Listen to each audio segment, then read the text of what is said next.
아멘. 네, 하나님의 말씀 보도록 하겠습니다. 하나님의 말씀은 사도행전입니다. 사도행전 19장 사도행전 19장 20절 말씀 우리 함께 합독하도록 하겠습니다. 자, 사도행전 19장 20절 말씀 함께 있습니다. 시작. 이와 같이 주의 말씀이 힘이 있어 흥왕하여 세력을 얻으리니라. 자, 우리 함께 기도하겠습니다. 주님 아버지 감사합니다. 오늘도 귀한 말씀 앞에 우리를 세워주심을 감사합니다. 또 주중 또 우리 3일 예배를 이 저녁 예배를 통해서 또 주님께서 나를 향한 그 계획과 또 뜻 그것을 성령께서 열어주시고 또 알게 하여 주시옵소서. 주님, 우리의 구원을 위해서 지금도 주님께서 우리를 위해서 기도하시고 또 이끌어가고 있음을 또 믿음의 눈으로 보게 하시고 또 성령님께서 우리의 삶 전 영역을 또 주관하시고 인도하고 있다는 것을 또 알게 하시고 또 믿음이 자라게 하여 주시옵소서. 주님 감사합니다. 이 모든 것 예수 그리스도 이름으로 기도드립니다. 아멘. 우리 인사 나누도록 하겠습니다. 주님으로 사랑하고 축복합니다. 네, 주님으로 사랑하고 축복합니다. 주님으로 사랑하고 축복합니다. 네, 주님으로 사랑하고 축복합니다.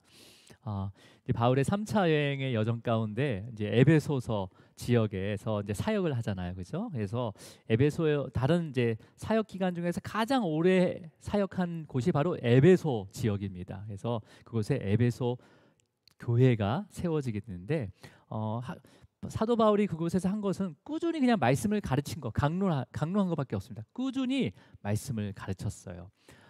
그래서 사도 바울이 처음에 에베소 지역에 딱 도착했을 때 늘 하던 대로 회당에서 복음을 전하게 됩니다. 근데 어떤 사람들이 또 그 가르침에 순종하지 않고 또 비방을 하게 됩니다. 그래서 바울은 에베소 지역의 두란노 소원을 빌려서 거의 이제 3년 가까이 이제 성경에서는 어떤 것은 이제 2년이라고도 하고 3년이라고도 하는데 보통 한 2년이라고 하면 됩니다. 2년 가까이 2년을 넘게 날마다 그 일과가 끝나면 마지막 그 늦은 시간까지 늦게까지 가르치는 사역을 2년 넘게 감당을 하게 됩니다. 이제 에베소 지역에서 여러분 이제 두란노 소원이라면 요즘에 이제 출판사 두란노 소원이라는 것도 있잖아요. 사실 두란노라는 그 이름은 이 서원은 유대인들의 문화권에 있는 서원이 아닙니다. 그러니까 어떤 그런 색깔이 유대인 색깔이 아니에요, 전혀. 이 두란노란 이름이 투란노라는 군주의 이름에서 유래된 단어거든요. 그러니까 이 투란노라는 군주가 자기의 그런 교육, 어떤 자기 밑에 있는 사람들을 교육하고 그다음에 그 당시에 철학과 헬라 문화 같은 거를 가르치기 위해서 어떤 강당 같은 걸 만든 거, 강당 같은 거를. 강의장을 만든 거죠. 지금으로 말하면 이제 그런 거죠. 지금 다 이제 에베소는 굉장히 신전들이 많은 곳이잖아요. 철학과 헬라 문화라고 하면 다 신의 이야기예요. 신의 뭐 그리스 신화에 나온 이야기들이에요, 다. 그러니까 지금으로 말하면 예전에 우리가 불교 국가에 됐잖아요. 불교 국가. 그래서 진짜 불교 사원들이 많은 곳에서 선교사가 와가지고 불교 사원을 빌려서 주지 선생님한테 주지 스님한테 허락을 받고 그곳에서 예수 그리스도의 복음을 가르쳤다는 거예요. 예. 이게 있을 수 있는 일입니까? 회당에서도 쫓겨났어요. 근데 두란노 소원을 거의 3년 가까이 빌려서 그곳에서 복음을 전하는 거죠. 예. 그러니까 도저히 사용할 수 그 당시에 도저히 빌릴 수 없는 거죠. 사도 바울은 이방인이고 에베소 사람도 아니잖아요. 그러니까 그것을 빌려서 거의 3년 가까이 그게 복음을 전할 수 있다는 것은 성령님께서 그 두란노 서원의 주인, 그 사람이 복음을 받아들였는지 안 받았는지 모르겠지만은 그 투란노 군주의 마음을 감동시켜서 그걸 빌려줬다는 거죠, 여러분. 예. 우리가 우리나라에서도 교회가 세워질 때 전혀 믿지 않는 사람들이 교회를 세워야 되는데 딱 그 땅이 딱 걸려 있었어요. 교회 그 부지하고 이 땅이 매매를 하지 않으면 도저히 교회가 세울 수 없는 거, 공간이 안 나오는 거죠. 그다음은 불신자예요. 근데 계속 기도를 하니까 그 사람의 마음을 성령께서 바꿔주셔서 그 땅을 무상으로 또 기부하게 되고 또 교회의 성도로서 또 세워지는 그런 역사들이 우리나라에서도 일어났어요. 여러분 금산교회, 금산교회라고 예전에 제가 한번 말씀드렸는데, 금산교회 가면 거기가 양반 마을이에요, 양반 마을. 그래서 거기 선교사가 들어왔는데 양반 따로 그다음에 종 따로 이렇게 예배를 드렸어요. 예, 그 가운데 벽이 있고 같이 이렇게 강대상황 가운데 있고 이렇게 벽이 쳐져 있는 거예요. 그래서 여기는 양반들이 앉아 있고 여기는 종들이 앉아서 이렇게 예배를 드리는 그런 거였어요. 그래서 은혜 가운데 그 벽이 무너졌다니까요. 그러면서 한 집에 종하고, 그러니까 그 뭐예요? 저기 종하고 그 주인하고 같이 성도가 된 거죠. 그래서 계속 신앙생활 하다가 두 분이서 장로 후보로 올라갔네요. 누가 뽑혔겠어요? 그 주인이 뽑힌 게 아니라 총이 뽑혔어요. 근데 그 주인이 그 종을 장로로 가장 잘 섬겼다는 거예요.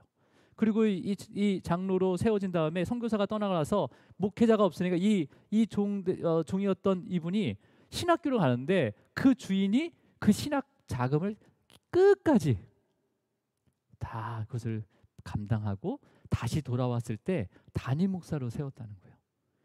이거는 인간의 어떤 그 생각과 인간의 어떤 정으로 하는 게 아니거든요. 성령님께서 감동하시는 거예요. 어떤 일을 행하실 때도요, 우리가 물론 내가 하고 싶다 그런 마음, 그럼 다 성령이 주신 거예요, 여러분. 예. 여러분 성령님의 그러한 이끄심에 순종하시기 바랍니다. 예. 그러니까 그 두란노 서원도 그냥 빌려진 게 아니라는 거예요. 하나님께서 그 투란노라는 군주의 마음을 움직여서 깨워서 그걸 사도 바울에게 대여할 수, 빌려줄 수 있도록 인도하신 거죠. 그렇게 해서 모든 교회가 세워지고 있습니다. 네. 지금도 모든 교회는 그렇게 세워지고 있는 거예요. 자, 그렇다면 여러분, 만약에 그런 바울이 두란노 소원을 빌리지 못했다면 아마 2년 동안 예배소에서 머물지 못하고 아마 다른 지역으로 또 갈 수 있었거나 아니면 다른 것을 또 하나 성령님께서 허락하셔가지고 거기서 또 사역을 할 수 있었겠죠. 자, 여러분 그 2년 거의 3년에 가까운 기간 동안에 그 두란노 소원을 중심으로 해서요, 그 아시아 에베소 지역의 그 아시아에 사는 모든 유대인이나 헬라인들이 다 복음을 듣게 됩니다. 다 복음을 듣게 돼요. 그리고 하나님께서는요, 바울의 손을 통해서 그곳에서 놀라운 능력을 행하게 하십니다. 그래서 어떤 능력이냐면 우리 본문의 19장 지금 8절에서부터 20절까지의 말씀이에요. 그래서 바울이 가지고 있는 몸에 가지고 있는 손수건이나 앞치마를 갖다 대면요, 병든 사람들이 다 나버리는 거예요. 병든 사람. 그리고 악귀가 나가버리는 거죠. 뭐 아무것도 안 했는데도 이거는 어떤 그 능력이 아니라 하나님의 그 바울이 선포하는 그 하나님의 말씀이 그 권위를 세워주는 거죠. 모세의 광채를 나타내는 것은 하나님의 말씀을 전할 때 그 하나님의 권위가 나타낼 수 있도록 한 것처럼 똑같은 이거는 역사를 하게 되는 거죠. 자, 그래서 근데 이런 바울의 능력을 보고 이용하려는 사람들이 있었어요. 또 그렇게 유대인들이 있었고 또 어떤 사람들이 있었냐면 우리 14절 한번 읽어볼게요. 유대인들 중에 그런 능력을 이용하려는 사람이 있었는데 또 14절 한번 읽어보겠습니다. 시작.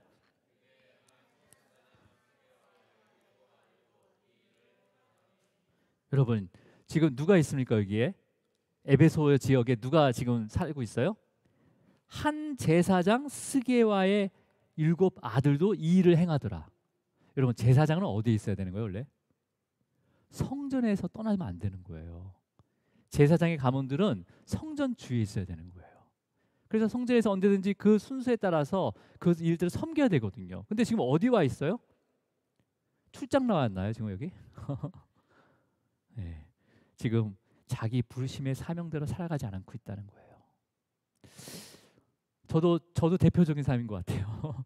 예전에 주님께서 이 길을 가려고 길을 보이셨는데 그냥 제 생각대로 다른 데 가서 열심히 난 이게 사명이 하면서 그렇게 살았던 적이 있었습니다. 결국 하나님께서 다시 그 길로 인도하신 것처럼 우리가 맡은 그 사명들이나 그것들이 정말 하나님께서 원하시는 것인지 그 부르심에 합당한 것인지를 우리가 점검을 해야 되는 거죠. 근데 그렇지 않으면요, 이곳에서 온 이 제사장의 스게와 7 아들이 어떤 일을 행하게 되냐면요, 우리 13절 한번 읽어볼게요. 시작.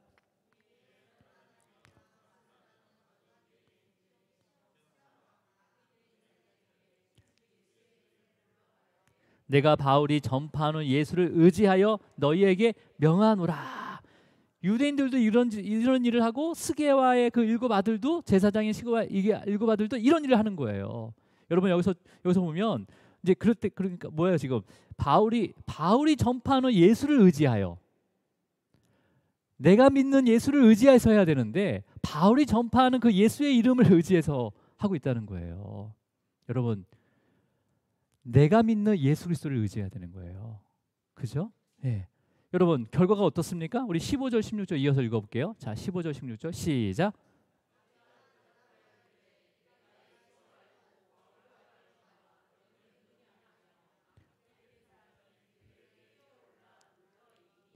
그들이 상하여 벗은 몸으로 그 집에서 도망하는지라.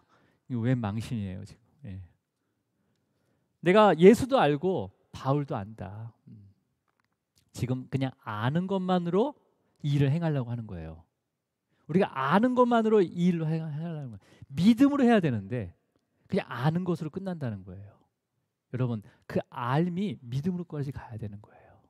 예. 그래서 믿음으로 행함이 있어야 되는 거죠. 베드로가 나사렛 예수 그리스도의 이름으로 명하노라 그렇게 얘기했어요. 지금 이들은 바울이 전파하는 예수를 의지하여 그냥 내가 들은 그 예수 그것을 나에게 믿음을 나를 이끌어 가시는 그 예수를 의지해서 하는 것이 아니라 그냥 아는 것으로 그 일들을 행하려고 하는 거죠. 우리가 어떤 일을 행하든지 아는 것으로 하려고 하면요 물론 될 수는 있어요. 근데 이 결과가 잘못 나올 수 있다는 거죠. 예. 자, 그럼 여러분, 그러니까 지금 바울과 같이 그 예수의 이름을 명령했지만은 결국은 예수 그리스도를 완전하게 의지한 게 아니라 그냥 아는 것으로만 그 일들을 행하려고 했다는 거예요. 자, 여러분, 예, 이렇게 결과가 다를 수 있는 것이 오늘 본문 말씀에서 답을 찾을 수가 있어요. 우리 본문 오늘 읽었던 20절을 한번 더 읽고 다시 읽도록 하겠습니다. 시작. 이와 같이 주의 말씀이 힘이 있어 흥왕하여 세력을 얻느니라. 해서 이와 같이라는 것은 뭐예요? 이제 앞으로 어떤 일이 일어나는지 제가 좀 더 뒤에서 보겠지만은 그런 그 바울이 행한 일, 그다음에 바울이 선포한 그 말씀을 통해서 일어난 이들이 뭐 때문에 일어났냐? 바로 말씀이 힘이 있어. 말씀에 힘이 있어. 여러분, 이 힘이 있다는 것은요, 뭐 어떤 파워가 아니라 그 어떤 힘인데 이 힘은 성령을 말하는 거예요. 성령을요. 이 성령을 있어가 또 원어적으로는 바로 통하여라는 거예요. 하나님의 말씀을 통하여 그 세력을 얻느니라라고. 지금 이 누구예요? 이거 누가 기록했습니까? 사도행전의 저자 누가가 강조한 거예요. 그러니까 뭐예요? 지금 이렇게 에베소에서 어둠의 권세와 바울이 어둠의 권세와 사단의 세력을 이길 수 있는 것은 그 힘을 힘을 얻을 수 있는 것은 바로 말씀이다. 말씀이다. 그리고 그 말씀을 통해서 성령께서 역사하신다라는 것을 지금 가르치고 있는 거죠. 여러분, 우리가 가끔 예수 그리스도의 이름, 뭐 영화에서도 예수 하면 막 귀신 불러가고 막 그런 영상도 있는데, 여러분 예수의 이름은요 주문이 아니에요. 예수 그리스도의 이름은 주문이 아닙니다. 그 예수 그리스도의 이름 안에 뭐가 있냐면요, 우리의 구속함이 있는 거예요. 우리의 구속에 대한 사역을 통해서 그 예수 그리스도의 이름을 통해서 주님의 그 구속하심에 대한 그 역사가 일어났다는 것을 우리가 믿는 거죠. 믿고 이름을 부르는 거예요. 그냥 부르는 게 아니라. 그래서 그 사역 가운데, 구속의 사역 가운데 하나님의 그 자비하심이 있는 거죠. 하나님의 은혜가 있는 거죠. 또 하나님의 신실하심이 있는 거고 하나님의 그 인자하심이 그 안에 있는 거죠. 그래서 믿음으로 선포하는 거예요. 주님의 이름을. 믿음으로 선포할 때 그때 바로 성령께서 역사하시는 거죠. 여러분, 그래서 여기서 그냥 단순히 힘이 있어라고 하면 우리가 이 힘을 그냥 하나님의 어떤 파워라는 걸로 생각하면 절대 안 됩니다. 이 힘은요 성령님의 역사예요. 네. 성령의 또 충만함을 얘기합니다. 여러분, 그러니까 말씀을 통해서 성령님의 역사하심과 충만함이 나타난다는 거예요. 말씀을 통해서, 오직 말씀을 통해서. 다른 게 아닙니다. 말씀. 그래서 우리가 기도할 때도 말씀의 근거에서 믿음으로 기도하는 거예요. 선포하는 거예요. 그때 성령께서 역사하시는 거죠. 그래서 우리가 단순히 이 힘을, 성령을 힘으로만 생각하면요 굉장히 능력을 제한하게 되는 거죠. 굉장히 제한이 되는 거예요. 우리가 지난주에 성령 세례와 성령 충만에 대해서 우리가 잠깐 살펴봤어요. 그렇죠? 예. 성령 세례는 우리가 예수 그리스도를 구주로 영접하는 순간 성령께서 우리 안에 내주하시는 거예요. 내주하시는 거예요. 강력하게 내주하신 것이지만 내주하시게 됩니다. 내가 구주를 시인했을 때 내주하시게 되는 거죠. 그래서 여러분, 그래서 어떤 성령님을 정말 어떤 힘이나 하나님의 힘으로 해석할 때가 있는데 절대 하나님의 힘이 아닙니다. 성령님은요. 성령님 하나의 인격체예요. 인격체. 예. 삼위 하나님의 한 윗격이신 거죠. 그래서 이 성령님은요 이미 태초부터 성부 하나님과 성자 하나님과 수면 위에서 함께 운행하셨어요. 함께 운행하시면서 그 삼위의 하나님으로 계셨다는 거예요. 그것을 지금 이 사도행전을 통해서 지금 교회를 세우시는 그 구속사의 그 일들을 실행하고 계시는 거죠. 적용하고 계시는 거예요. 우리의 삶 가운데. 그게 바로 성령님의 바로 유효한 역사라고 합니다. 이것을. 자, 그러면 여러분 지금 우리가 성령 세례라는 것은 우리가 예수 그리스도를 구주로 영접하는 고백하고 영접하는 순간 성령님께서 우리 안에 내주해 주셔서 우리를 사로잡으시는 거예요. 우리의 삶을 사로잡는 거죠. 이 사로잡는 것을 바로 성령의 인침이라고 합니다. 도장을 딱 찍히는 거예요. 우리는 도장을 찍힌 거예요. 그래서 여러분 이 성령 세례는 일생에 단 한 번의 사건이에요. 그러면 우리가 어떤 실패를 하고 어떤 죄를 짓고 좌절했다고 해서 성령님이 우리를 떠나셨다가 아니면 다시 우리가 회개하면 다시 오시고 그런 게 아닙니다. 우리 안에 계속 내주하고 계세요. 우리가 가라고 해도 안 가십니다. 성령님께서. 아멘 하세요. 아무리 가라고 해도 안 가세요. 절대 안 가세요. 왜냐하면 우리를 주님의 핏값으로 사셨기 때문에 계시는 거예요. 계시는 거예요. 예. 그래서 성령 세례를 받은 자들은요 의무가 있는 거예요. 의무가. 어떤 의무니까 성령 충만으로 나가야 되는 거예요.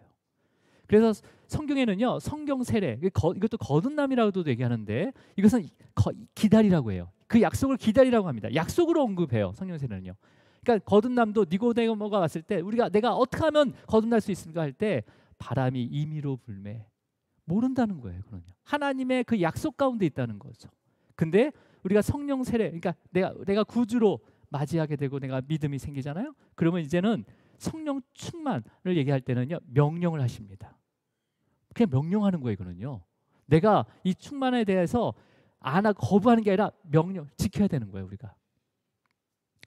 그래서 여러분 사도 바울이 지금 이게 에베소에서 일어나는 일이잖아요. 그죠? 이 일들을 나중에 2년, 3년 가까이 에베소에서 사역을 하고 이제 유럽으로 쫙 갑니다. 드로아를 통해서 또 다시 마게니아로 가서 다시 예루살렘 왔다가 다시 로마로 가요. 그래서 로마에 가서 이제 감옥에 갇히게 되거든요. 그때 기록한 에베소 교회에 보낸 편지가 바로 에베소서예요. 거기에서 이 얘기를 합니다. 이 얘기예요. 어떤 얘기를 하냐면 우리 에베소서 5장 18절 읽어볼게요. 함께 있습니다. 시작.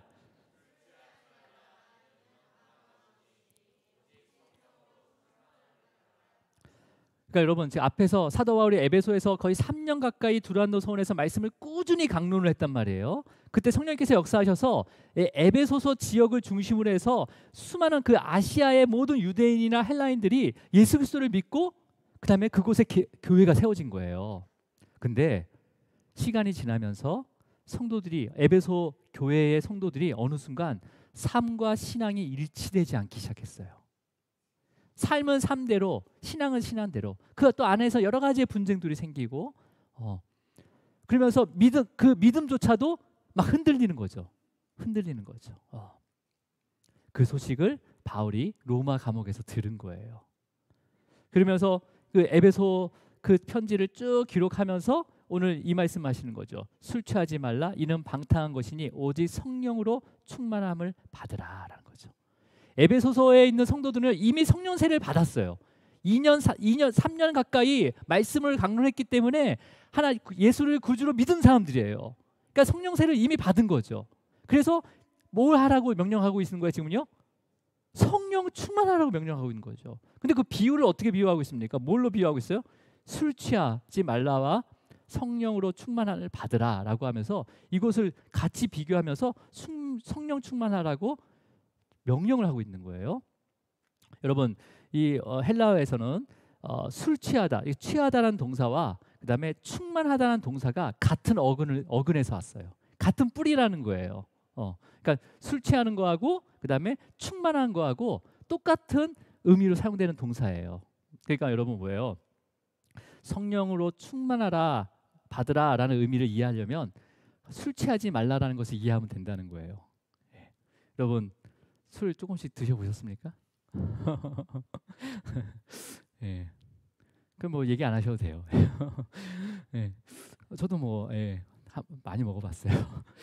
근데 여러분 술을 아무리 많이 먹어도 술에 취하지 않는 사람이 있는 반면에 술을 진짜 입술만 댔는데도 진짜 한 몇 짝을 먹은 것처럼 얼굴이 뻘겋게져서 술 취한 사람들이 있어요. 그런 사람 봤습니까, 여러분? 친구분들 중에서?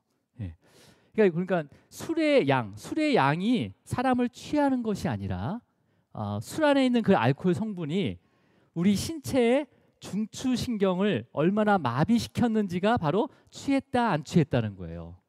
그죠? 맞죠? 예. 아니라고 여러분 술을 전혀 안 마시니까 잘 모르는 것 같은데 맞더라고요. 이게 어떤 거냐면 여러분 우리의 신체를 움직이는 중추신경은요 어디에 통제를 받습니까? 보통 이 중추신경이 어디랑 연결돼 있어요? 뇌하고 연결이 되는 거예요. 뇌의 판단과 의지를 통해서 통제가 되는 거잖아요. 이 중추신경을 통해서. 근데 이제 술로 인해서 어디가 마비가 되냐면 중추신경이 마비가 되는 거잖아요. 그래서 내 머리에서는 분명히 앞으로 가고 있다고 생각했는데 몸은 갈짓자로 가는 거죠. 네.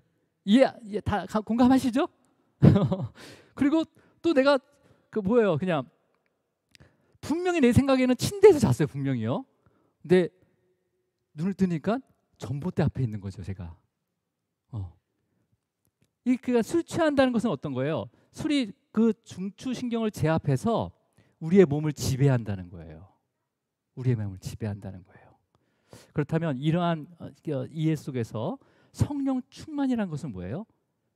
우리가 말씀을 지속적으로 묵상함을 통해서 또 그 말씀을 두고 기도함을 통해서 우리의 모든 가치, 모든 목적과 삶의 가치 그 전체가 우리의 머리에서 일어나는 암과 그냥 아는 거와 지식과 그런 능력과 경험이 아니라 오직 말씀의 기준에서 지배를 받아야 된다라는 거예요. 머리는 이해할 수가 없지만 그 말씀이 내 마음 가운데 계속 찔른다면 거기에 따라야 된다는 거죠. 바로 그게 성령 충만함이라는 거예요. 충만함. 이게 쉽지는 않죠. 말씀대로 살려고 하지만 성공보다 실패할 때가 많잖아요. 그죠? 예. 그렇지만 다시 돌아보는 거죠. 그리고 다시 회개하는 거예요. 그리고 다 나의 부족함을 또 인정해야 되는 거죠. 그냥 인정하면 되는 거예요. 그리고 그 인정함을 통해서 다시 도움을 구하면서 말씀대로 살려고 애쓰는 삶, 그 삶이 바로 성령 충만한 삶이다라는 거예요. 예. 여러분, 우리가 말씀대로 살려고 애쓰는 내 머리는 아직 못 따라가요, 거기를. 하지만은 그 말씀에 애쓰려고 할 때 성령께서 역사하시는 거예요. 그걸 행하게 하시는 거죠. 머리는 이해가 안 돼요. 머리는 아직 깨닫지 못해요. 근데 내 마음, 심령 가운데 그 말씀이 살아서 막 움직이고 있는 거죠. 막 뜨거워지고 내가 어떻게 할 줄 모르고 내가 이걸 해야 되는데 머리는 안 따라주고 어떻게. 여러분, 사도 바울이 고린도보다 더 타락하고 음란한 에베소에서 3년 가까이 머물면서 말씀을 꾸준히 가르친 이유가 바로 여기에 있었다는 거예요. 예. 말씀만이 사람을 변화시킬 수 있습니다. 예. 말씀만이 사람을 변화시킬 수 있어요. 다른 거는 변화시킬 수 없습니다. 예. 여러분, 아무리 제가 우리 아이들을 정말 가끔 한 번씩 수학 문제를 가르쳐줘요. 정말 한 번씩. 그러면 이해를 못할 때 너무 힘든 거예요. 그러니까 이해를 시키는 게 진짜 능력이 있어야 되는 거더라고요. 그러니까 성령님께서 우리의 삶을 해석시키고 나를 깨닫게 하시는 것은 엄청난 능력이라는 거죠. 여러분, 인간이 한번 바뀌는 거는요, 핵폭탄이 던져도 안 바뀌어집니다. 우리 삶에 핵폭탄이 터져도요 절대 안 바뀌어요, 그 성격은요. 근데 성령님께서 말씀을 통해서 가르치고 바꿔주시더라고요. 제가 아무리 야 이건 이거야 하면서 가르쳐줘도 절대 못 알아. 성령님께서 역사하시면요, 그 인격과 인격이 만나게 되면요, 변화가 일어나요. 변화가 일어나요. 가정이 변화됩니다. 예. 직장과 사업장이 변화되는 거예요. 도시가 변화가 되고 나라가 변화가 되는 거예요. 이 땅에 교회를 세우신 목적이 바로 여기에 있습니다, 여러분. 예, 이게 본질인 거예요. 그래서 교회는요, 말씀이 선포되는 거예요. 예. 말씀이 조금이라도 이게 잘못 선포되면요, 이거는 교회의 본질이 흐려지게 되는 거죠. 예. 자, 우리 9절, 우리 9절로 다시 올라갈게요. 자, 사도 바울이 그 에베소에서 그 회당에서 말씀을 가르치니 이런 사람들이 분명히 있다는 거죠. 시작. 어떤 사람들은 마음이 굳어 순종하지 않고 무리 앞에서 이도를 비방하거늘 바울이 그들을 떠나 제자들을 따로 세우고 두란노 서원에서 날마다 강론하니라. 여러분, 어디 가나 그 마음이 굳은 사람이 있다는 거예요. 우리 거기에 마음을 뺏기지 말고 오직 그 도를 비방하더라도 우리는 그 말씀이 선포되는 자리에 있어야 된다는 거죠. 예. 그러니까 여러분, 진짜 그 날마다 이제 그런 비방과 그런 순종하지 않는 사람들을 피해서 이제 그걸 떠나서 이제 3년 가까이 두란노 손에서 날마다 말씀을 강론하게 되니까 이 말씀이 에베소에서만 역사하지 않고요, 온 아시아에 복음이 전파되는 놀라운 역사가 일어납니다. 여러분, 계시록에 7교회가 나옵니다. 아시아 7교회요. 에베소 교회 중심으로 해서 하나하나 세워지는 거거든요. 그 교회가 봐요, 에베소서부터 해가지고 이 시계 방향으로 서머나 버가모, 그 다음에 두아디아, 그 다음에 사대교회, 빌라델비아, 그 다음에 라오디게아 교회 해가지고 7교회가 세워져요. 그 두란노 서원에서 말씀을 들은 유대인들과 헬라인들이 각 자기 고향으로 가서 교회를 세우게 됩니다. 자, 우리 18절로 다시 내려가겠습니다. 18절 시작. 행한 일을 알리며, 여기서 자복하다는 것은 지금 고백한다는 거죠. 고백. 어떤 걸 고백합니까? 그 행한 일, 내가 행한 일이 아니라 성령께서 행한 일, 성령님께서 행한 일을 알린다는 거죠. 여러분, 그러니까 에베소에 복음이 들어가니까 그 에베소 가장 음란하고 타락한 그 도시가요, 에베소 도시가 그 죄, 음란한 죄와 그 다음에 그런 타락한 그 죄의 회개의 역사가 막 일어나는 거죠. 어떻게 일어나는지 우리가 그 큰 일이, 그 일이 어떤 일인지 19절을 읽어볼게요. 19절 시작.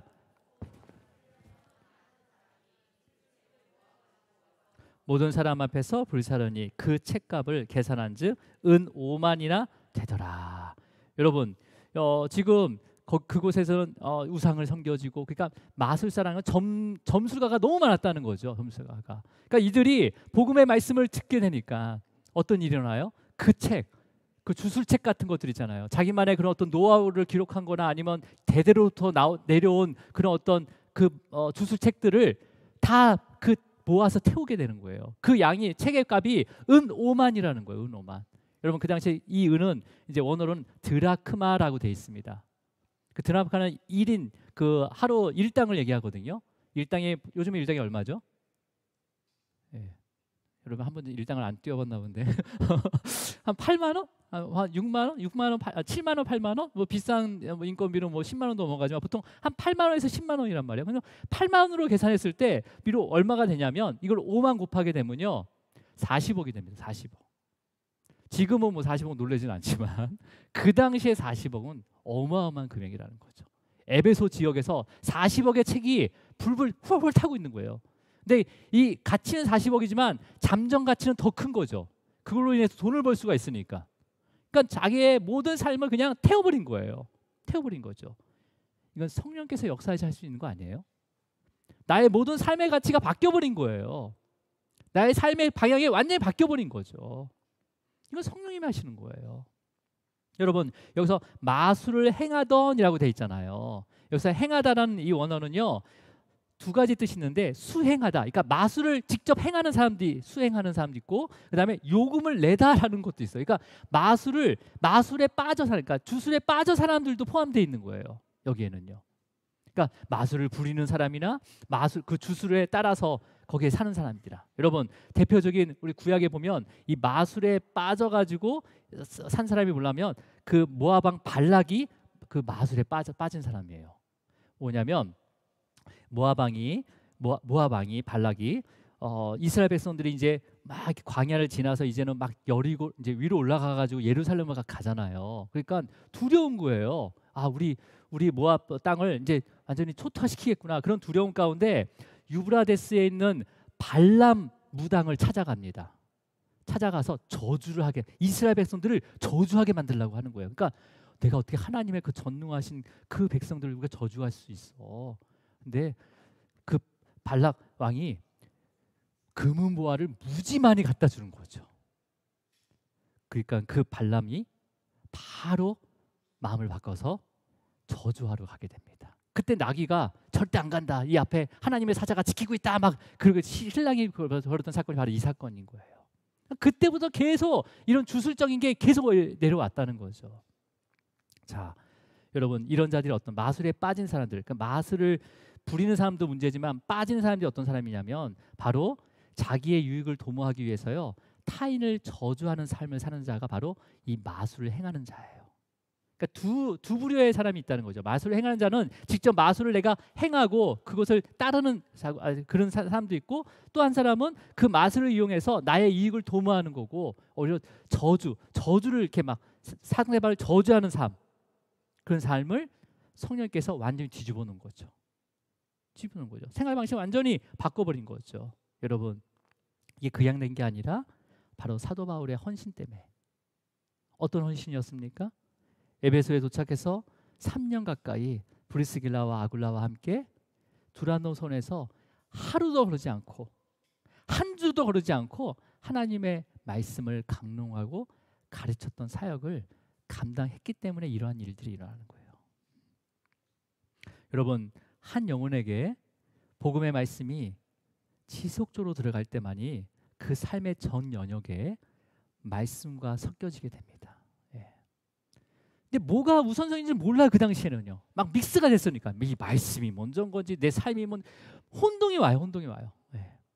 그러면서 실패하고 다시 회복시키고 실패하고 다시 회복되고 하면서 그 성령님께서 견인해 가시는 거예요. 무능력한 우리의 삶을요 성령님께서 끌고 가는 거죠. 차가 퍼지면 차 스스로 갈 수 있어요? 견인차가 와서 끌고 가는 거예요. 그것처럼 우리를 끌고 가고 있는 거죠. 그러면서 믿음이 자라기 시작하는 거예요. 나를 끌고 가는 자가 바로 그분이었구나. 나 인생 순간순간에 문제가 있을 때마다 나를 일으켜 세우시고 다시 회복시키시고 주님의 그 나라로 갈 때까지 인도하시는 분이 바로 주님이시었구나 라는 것을 믿게 되는 거죠. 그래서 믿음이 자라는 거예요.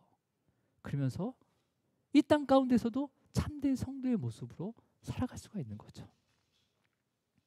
여러분 이것을 혼자 못합니다. 교회라는 공동체를 통해서 함께 가는 거예요. 그래서 교회라는 게 먼저는 뭡니까? 모임이에요. 가르침의 모임이에요. 에클레시아 부르심을 받은 자들의 모임인 거예요. 그런 부르심. 각각의 또 사명이 틀리다는 거예요. 은사가 틀리다는 거예요. 그건 모든 것들을 주님을 향해 했을 때 그 은사들의 쓰임이 하나하나 드러나게 되는 거죠. 주님을 향하지 않으면요 그 은사는 나의 영광을 드러내는 은사밖에 안 되는 거예요. 근데 그 주님을 향하게 되면요 나의 어떤 작은 은사까지도 주님의 영광을 나타내게 됩니다. 여러분 그렇다면 오늘 이 사도행전 후반절 마지막 장까지의 주인공이 사도 바울인데 그 사도 바울이 우리와 전혀 차원이 다른 사람일까요? 아니에요. 성령 세례를 받았습니다. 예수 그리스도의 그 주권적인 만남을 통해서 다메섹 가는 길 중에서 만났어요. 그리고 성령과 충만한 삶이 어떤 삶인지를 이 사역을 통해서 오히려 알고 깨닫게 되는 거죠. 그래서 성령 충만함을 이 술 취하지 말라, 방탕을 가지 말라라고 그러한 것들을 마지막에 깨닫고 나서 에베소 교회에 편지로 쓴 거예요. 이때는 이게 뭐 어떤 의미인지 모르는 거죠. 그래서 사도 바울조차도 그 하나님의 능력을 행했음에도 불구하고 나는 스스로 죄인이로소이다. 나는 괴수 중에 괴수입니다. 라고 고백했던 자가 바로 바울이라는 거죠.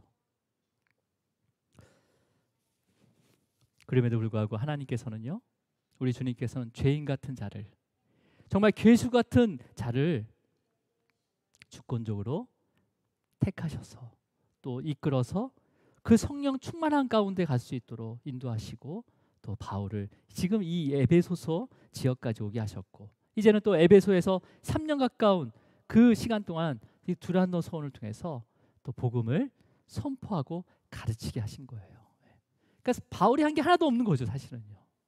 하지만 우리는 이 바울이 그 행함, 믿음으로 행한 것을 우리는 또 본받아라. 그래서 바울도 나를 본받아라 라고 얘기하는 거예요. 자기를 드러낸 게 아니라 내가 걸어간 것처럼 주님을 의지하고 우리가 걸어가야 된다라는 거예요, 의미죠. 예.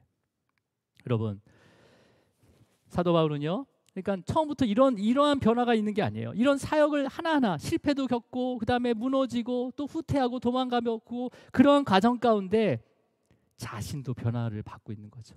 자신도. 예. 그래서 여러분, 이제 다음 주에 보겠지만 로마를 향한 비전을 완전히 확정하는 그 곳이 바로 에베소예요. 에베소. 내가 로마도 보리라라고 이렇게 선포한 곳이 바로 에베소가 됩니다. 에베소가 돼요. 자, 여러분, 말씀의 빛이 지금도 우리에게 비춰지고 있습니다. 네. 그렇다면 당연히 그 말씀을 통해서 우리의 마음에 찔림이 와요. 그리고 양심의 흔들림이 있고요. 당연히 기존의 삶과 나의 삶이 원하는 삶이 충돌이 일어나는 게 당연한 거예요. 이상한 게 아니에요, 여러분. 충돌하는 게 당연합니다. 그리고 때로는 여러 가지 상황을 통해서 진짜 끝이 모를 정도로 침체될 때가 있어요. 이게 영적인 침체라고 하거든요. 여러분, 그럴지라도 여러분이 믿어야 할 것은 여전히 우리 안에 내주하신 성령님께서 우리를 붙잡고 견인해 하고 있다는 것을 믿으시기를 바랍니다. 예, 이걸 믿으셔야 되는 거예요. 그걸 믿는다면요, 우리가 다시 주님 앞에 그 믿음이 다시 자라게 되는 거죠. 그렇죠? 자, 우리 오늘 읽었던 20절 말씀 읽고 마치도록 하겠습니다. 함께 읽습니다. 시작.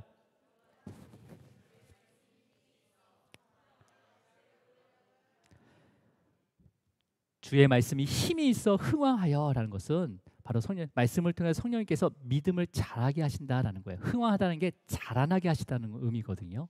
그러니까 하나님께서는 말씀, 그 주님의 그 말씀을 통해서 말씀을 통해서 성령께서 역사하실 때 믿음이 자라게 하셔서 세력을 얻느니라라는 것은 뭐냐면 많은 일을 행하게 하실 것이다라는 겁니다. 크고 은밀한 일들을 행하게 하신대요, 우리를 통해서. 예. 여러분, 하나님의 말씀을 통해서 성령께서 우리의 믿음을 자라게 하십니다. 그리고 많은 일을 행하게 하시는 그런 성령 충만한 삶이 되기를 주님의 이름으로 축원합니다. 기도하시겠습니다. 주님 아버지, 감사합니다. 이 사도행전을 통해서 교회가 어떠한 가정 가운데 세워지고, 또 세워진 그 교회를 또 견인해 가시고 지키시고 보존하시는 그 성령 충만함이 어떤 것인지를 또 알게 하심을 감사합니다. 주님, 우리가 그 말씀을 더 깊게 묵상하게 하시고, 그 말씀을 통해서 하나님을 아는 지식에 이를 수 있게 하시고, 또한 그 아는 것으로 끝나는 것이 아니라 믿음을 위한 행위까지 또한 아버지 성령님께서 인도하여 주시옵소서. 성령님, 우리 안에 내주하신 그 성령님, 아버지, 우리가 우리의 그 성령님을 나의 어떤 그러한 수건으로 가리고 있지 않은지, 그런 수건들을 또 거둘 수 있도록, 걷어낼 수 있도록 또 인도하여 주시고, 또 믿음을 더하여 주시옵소서. 주님의 몸된 교회를 통해서 하나님의 말씀을 귀히 듣게 하시고, 이 말씀을 통해서 또 나의 마음 가운데 역사하실 때 100% 순종의 마음으로 따라갈 수 있는 믿음 또한 허락하여 주시옵소서. 또 굳은 마음과 또 침체된 우리 성도님이 있다면 그를 위해서 또 우리가 함께 기도하며, 또 성령님의 견인하심과 또 인도하심을 또한 아버지 우리의 믿음의 눈으로 바라보며, 또 그를 위해서 또 함께 기도하며 또한 긍휼을 베풀 수 있는 그리스도의 마음을 우리에게 허락하여 주시옵소서. 주님, 우리 마음은 이미 부패했습니다. 우리 마음은 이미 아버지여 폐역됐습니다. 우리 마음이 다시 회복된다 하더라도 또다시 부패할 수밖에 없습니다. 새로운 영, 주님이 그 내주하신 그 성령님의 그 영, 지혜의 영을 우리에게 또 아버지여 충만케 하셔서 이제는 온전한 주님의 거룩한 신부로서 또 살아갈 수 있도록 인도하여 주시옵소서. 주님 아버지 감사합니다. 이 모든 거 예수 그리스도 이름으로 기도드립니다. 아멘. 우리 찬양하도록 하겠습니다.